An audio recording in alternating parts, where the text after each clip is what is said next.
Selamat pagi Bapak dosen dan teman-teman sekalian.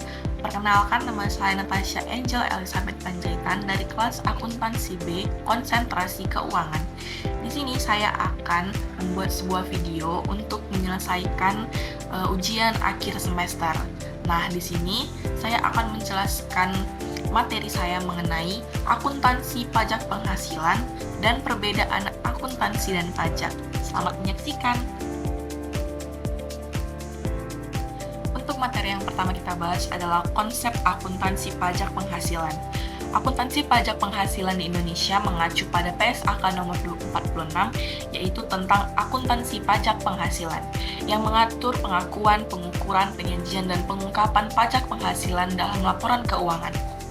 Inti dari PSAK 46 ini adalah membedakan antara pajak kini atau current tax yang merupakan kewajiban atau aset pajak yang timbul dari perhitungan fiskal pada periode berjalan, dan pajak tangguhan atau deferred tax yang timbul dari perbedaan temporer antara dasar pengenaan pajak dan nilai tercatat aset atau liabilitas menurut laporan keuangan. Tujuan standar ini adalah menyajikan konsekuensi pajak atas transaksi dan peristiwa secara akurat, sehingga pengguna laporan memperoleh gambaran yang wajar tentang implikasi fiskal atas posisi dan kinerja entitas. Konsep lain dalam akuntansi pajak adalah konsep perbedaan sementara atau temporary difference dan perbedaan permanen atau permanent difference. Perbedaan sementara muncul ketika pengakuan pendapatan atau beban berbeda waktu antara akuntansi komersial dan fiskal. Misalnya, beda penyusutan atau provisi, sehingga menimbulkan pajak tangguhan. Perbedaan permanen terjadi untuk item yang menurut akuntansi diakui tetapi menurut peraturan perpajakan tidak dapat dikurangkan, atau sebaliknya, yang tidak menghasilkan pajak tangguhan karena tidak akan terbalik di masa depan. Pemahaman perbedaan ini krusial untuk menghitung pajak kini dan menilai aset atau liabilitas pajak tangguhan.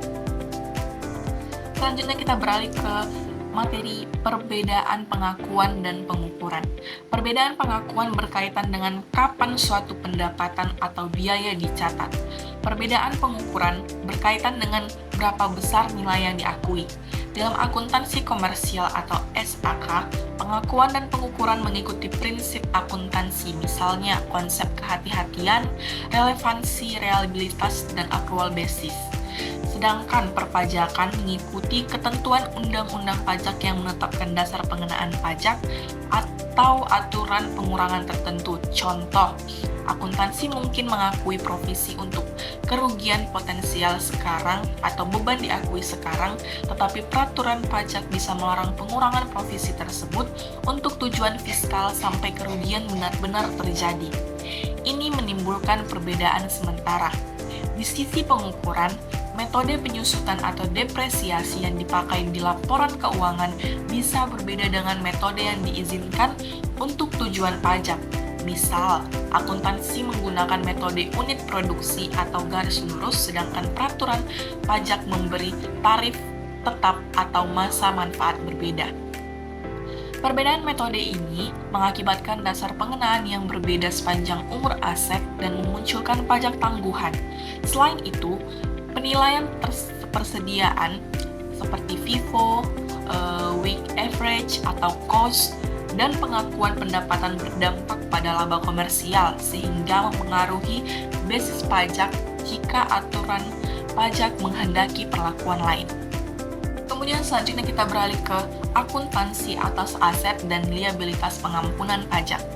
Pengampunan pajak atau tax amnesty beberapa kali menjadi kebijakan fiskal di Indonesia untuk tujuan pelaporan.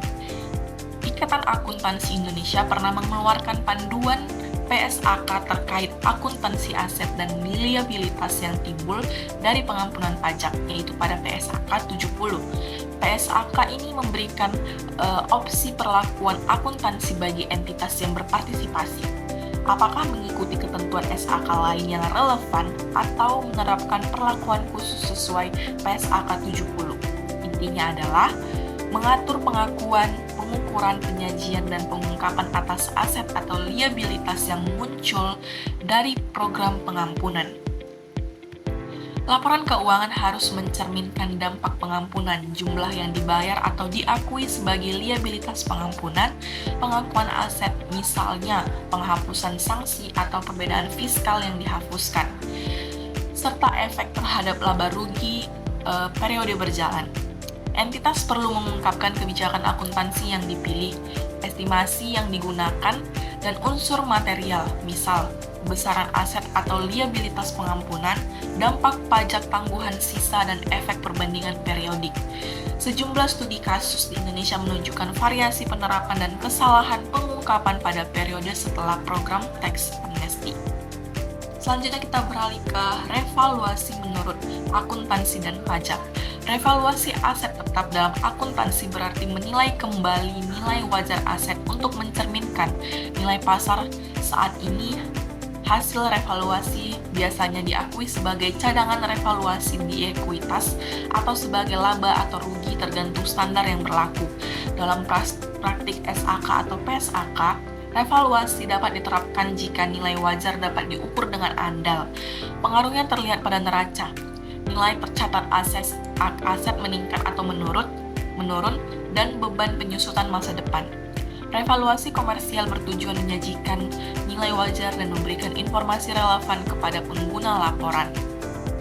Selanjutnya kita beralih ke aplikasi penerapan akuntansi pajak penghasilan dalam laporan keuangan. Penerapan akuntansi pajak penghasilan dalam laporan keuangan melibatkan langkah praktis. Yang pertama, menyusun rekonsiliasi laba akuntansi ke laba fiskal. Yang kedua, menghitung pajak kini berdasarkan tarif pajak yang berlaku dan menilai kewajiban pembayaran. Yang ketiga, mengidentifikasi perbedaan sementara untuk menghitung aset atau liabilitas pajak tangguhan menggunakan metode liability approach. Dan keempat, mengungkapkan kebijakan akuntansi, komponen pajak kini tangguhan, serta rekonsiliasi beban pajak dengan tarif nominal. Kemudian kita beralih ke akuntansi pajak penghasilan menurut 4 kitab. Di sini saya memakai 4 kitab, yaitu yang pertama Al-Quran, yang kedua Alkitab, yang ketiga Zabur, yang keempat adalah Injil. Untuk yang pertama adalah Al-Quran.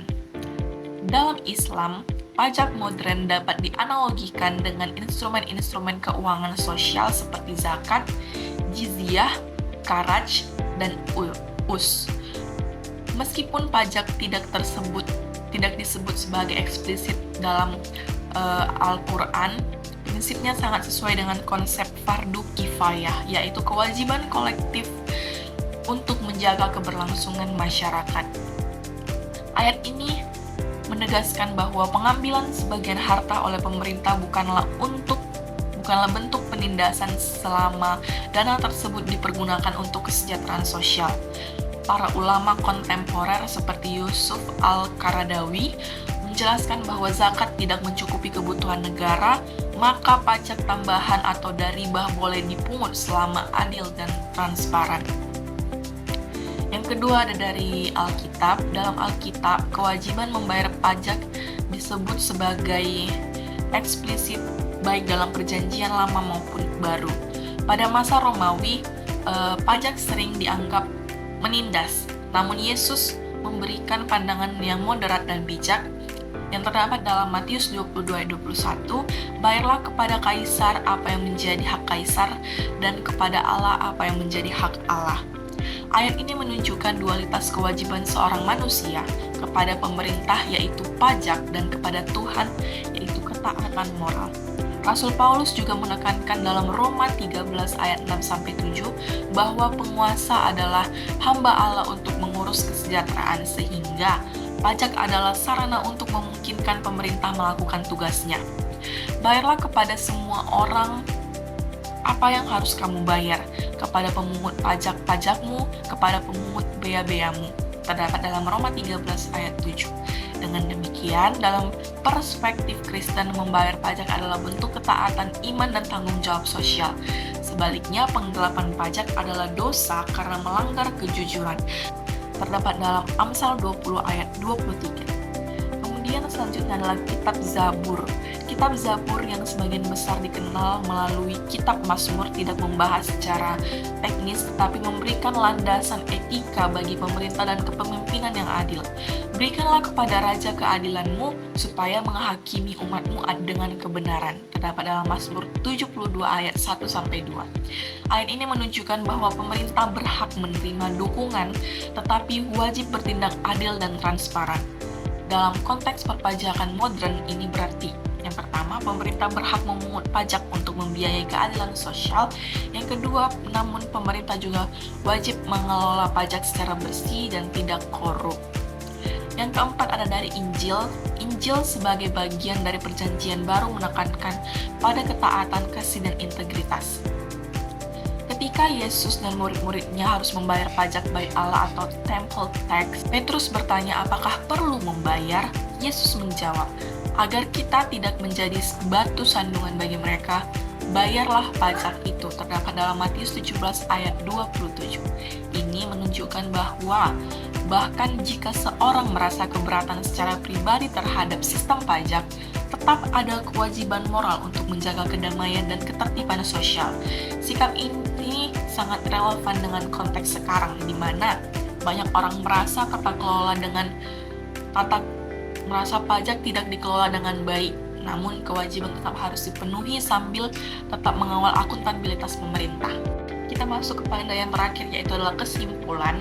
Dari uraian mengenai akuntansi pajak penghasilan dapat disimpulkan bahwa penerapan PSAK 46 ini menjadi dasar penting dalam menjelaskan pelaporan keuangan komersial dengan kewajiban perpajakan. Perbedaan antara laba akuntansi dan laba fiskal melahirkan konsep pajak kini, serta pajak tangguhan yang harus diungkapkan secara transparan dalam laporan keuangan. Selain itu, adanya perbedaan dalam pengakuan dan pengukuran antara akuntansi dan pajak menunjukkan bahwa kedua sistem memiliki tujuan yang berbeda, di mana akuntansi menekankan pada penyajian wajar di kinerja perusahaan, sedangkan pajak lebih fokus pada kepastian penerimaan negara. Selanjutnya, pembahasan mengenai aset dan liabilitas pengampunan pajak, revaluasi menurut akuntansi dan pajak, hingga aplikasi penerapan akuntansi pajak menghasilkan pajak penghasilan dalam laporan keuangan menegaskan pentingnya konsistensi penerapan standar akuntansi. Implementasi yang tepat bukan hanya memberikan manfaat bagi kepatuhan perpajakan perusahaan, tetapi juga meningkatkan kualitas informasi bagi para pemangku kepentingan. Dengan demikian, pemahaman mendalam terhadap akuntansi pajak penghasilan sangat diperlukan agar tercipta laporan yang akuntabel, transparan, dan sesuai regulasi yang berlaku. Baik, sekianlah materi tentang akuntansi pajak penghasilan dan perbedaan akuntansi dan pajak yang dapat saya sampaikan. Semoga dapat bermanfaat untuk kita semua. Jika ada kesalahan kata atau ucapan ataupun materi yang saya sampaikan, saya mohon maaf. Sekian dan terima kasih. Sampai jumpa.